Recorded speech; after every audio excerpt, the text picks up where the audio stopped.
पर उखड़े पड़े होटल के बोर्ड, टूटी हुई दुकानें, गाद में फंसी गाड़ियां और बीच बाजार बहता सैलाब।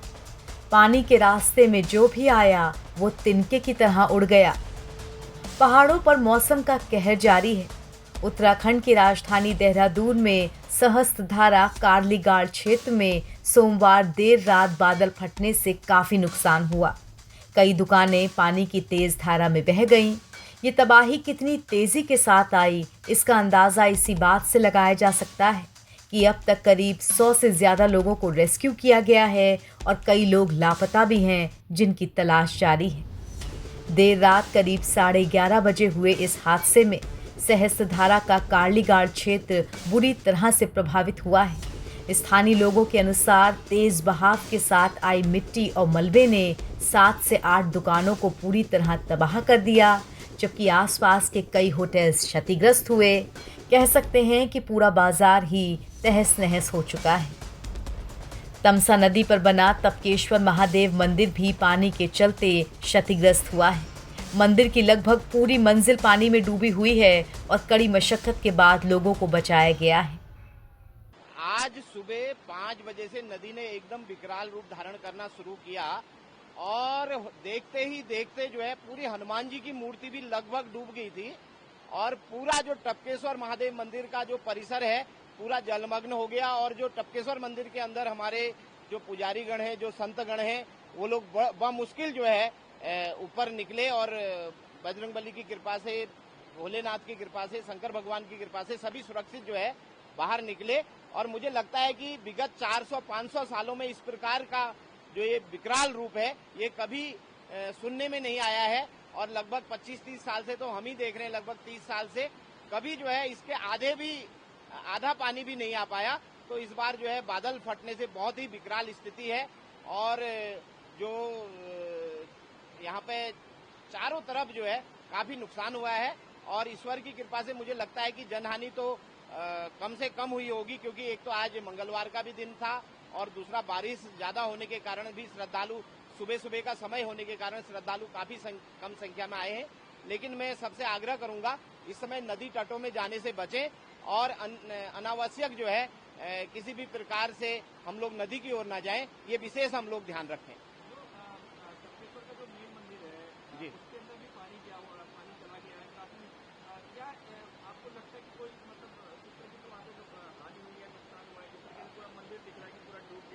जी जी, ये भोलेनाथ की बहुत बड़ी कृपा हुई। हमारे महंत जी कृष्णागिरी जी सुबह ही यहाँ पर आ गए थे और हमारे जो नीचे दिगंबर भरतगिरी जी महाराज और अन्य जो संतगण हैं वो वहाँ फंसे हुए थे और सभी लोग रस्सों के सहारे और प्रयास करके सभी लोग बाहर निकल गए हैं।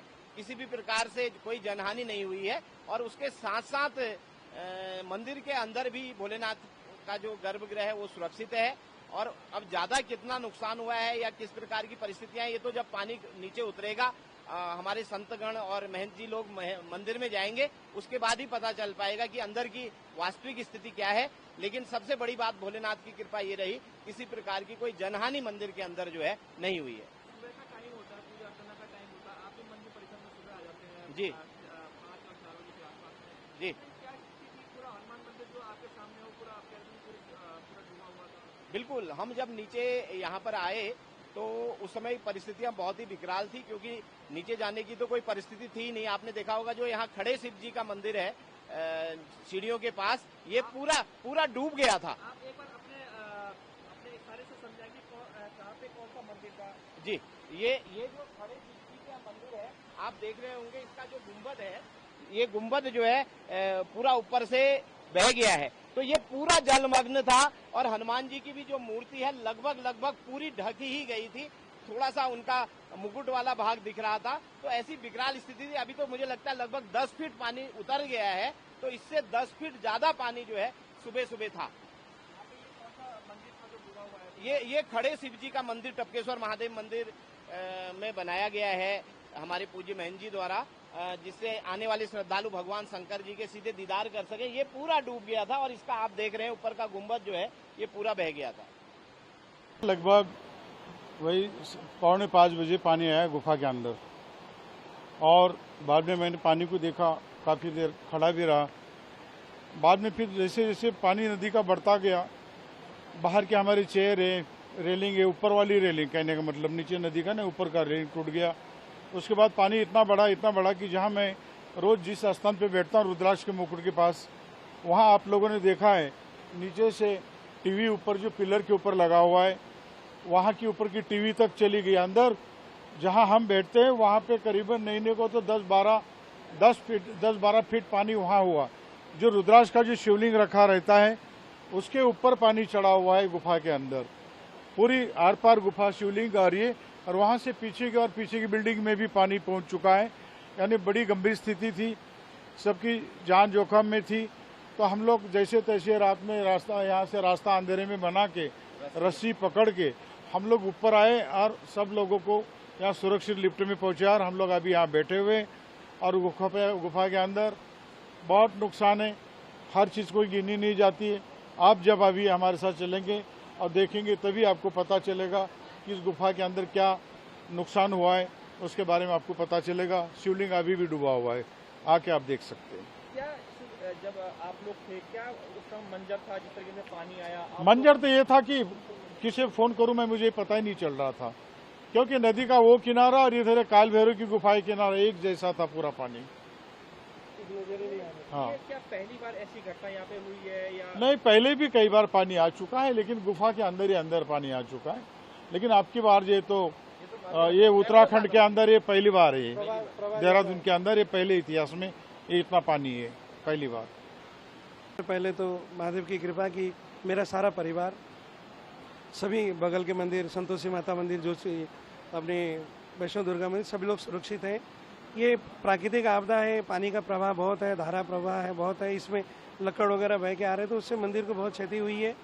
क्षति का आकलन करना भी मुश्किल है क्योंकि पानी का प्रवाह बहुत, लेकिन मेरा परिवार, मेरे गुरु भाई सब सुरक्षित हैं। आश्रम की रही बात, अब पानी उतरेगा तो पता लगेगा क्या क्या चीज़ें टूटी है, क्या हुआ है। पर सबको संदेश देना चाहूँगा कि ऐसे समय में नदी से दूर रहें, सावधान रहें। और अभी धीरे धीरे मौसम खुलेगा, पानी का प्रवाह कम होगा, जब भी मालूम पड़ेगा। पर नुकसान तो नुकसान ही है, बस ये और क्या कह सकते हैं, सभी सावधान रहें। तो बारिश तो शाम से ही चल रही थी, सुबह से ही चल रही थी, बट जो मेन रात को नुकसान हुआ 10 बजे के आसपास हुआ है। ये जो बादल फटे हैं 2 जगह, वो रात को 10 बजे के आसपास फटे हैं। एक बादल फटा है जी आगे जाके राइट में यहाँ पे ऊपर, और एक बादल फटा है ऊपर खाले में, जो बांग खाला है उस साइड। जी नुकसान के सड़क सारी ख़त्म हो गई हैं और व्यवस्था नहीं है कोई आने जाने की अब। और गांव में नुकसान हुआ है ऊपर, वहाँ पे सूचना मिली है कि 4-5 लोग दब गए हैं मलबे में नीचे। अब यहाँ से है 1 किलोमीटर है आगे, यहाँ पे ज़्यादा नुकसान हुआ है। और बाकी आपने होटल वोटल जो थे, रेस्टोरेंट, वो सब टूट चुके हैं, बह चुके हैं पानी के अंदर। दुकानें सारी क्षतिग्रस्त हो चुकी हैं और कोई आने जाने की कोई अब व्यवस्था नहीं है। यहाँ पे गाँव से संपर्क कट चुका है पूरा। और लाइट वगैरह का भी आपको पता ही है, 5-6 दिन तो बहुत मुश्किल है यहाँ पे लाइट वगैरह भी आना, तो लोगों के लिए बहुत दिक्कत ही है आगे। इस हादसे की जानकारी मिलते ही एसडीआरएफ और एनडीआरएफ की टीमें रात में ही मौके पर पहुंची। प्रभावित इलाकों से लोगों को सुरक्षित स्थानों पर शिफ्ट किया गया। राहत और बचाव के कार्य के लिए जेसीबी समेत भारी मशीनें लगाई गई हैं। लापता लोगों की तलाश युद्ध स्तर पर जारी भी है। अधिकारियों का कहना है कि कार्लीघाट क्षेत्र में बादल फटने से भारी मात्रा में मलबा पानी के साथ सीधे नीचे बीच बाजार आ गया। इससे दुकानें और होटल्स बह गए। फिलहाल प्रशासन ने प्रभावित क्षेत्रों में एहतियात बरतने और लोगों को सुरक्षित स्थानों पर रहने की अपील की है। सीएम पुष्कर सिंह धामी भी आपदा प्रभावित क्षेत्रों के दौरे पर निकले। उन्होंने अधिकारियों से बातचीत कर जाना कि कितना नुकसान हुआ है और अब हालात कैसे हैं। बादल फटने के चलते माल देवता में पुल की अप्रोच रोड भी टूट चुकी है। उफनाई नदियों ने लोगों को दहशत में डाला हुआ है। ऋषिकेश में भी चंद्रभागा नदी उफान पर है। फिलहाल देहरादून में हुए इस बड़े हादसे को लेकर प्रशासन अलर्ट हो चुका है। एनडीआरएफ और एसडीआरएफ की टीमें लोगों को सुरक्षित स्थानों पर पहुंचाने में लगी हुई हैं। लेकिन कुल कितना नुकसान हुआ है इसका आकलन तब होगा जब ये पानी नीचे उतर जाएगा। फिलहाल लोगों को रेस्क्यू कर सुरक्षित स्थानों पर पहुंचाया गया है और उन्हें टेम्परेरी जगहों पर रखा जा रहा है। भारी बारिश से उत्पन्न हुए विकट हालातों को देखते हुए देहरादून के डीएम ने भी जिले के सभी स्कूलों और आंगनबाड़ी केंद्रों में छुट्टी की घोषणा की है। द भारत टाइम्स की रिपोर्ट।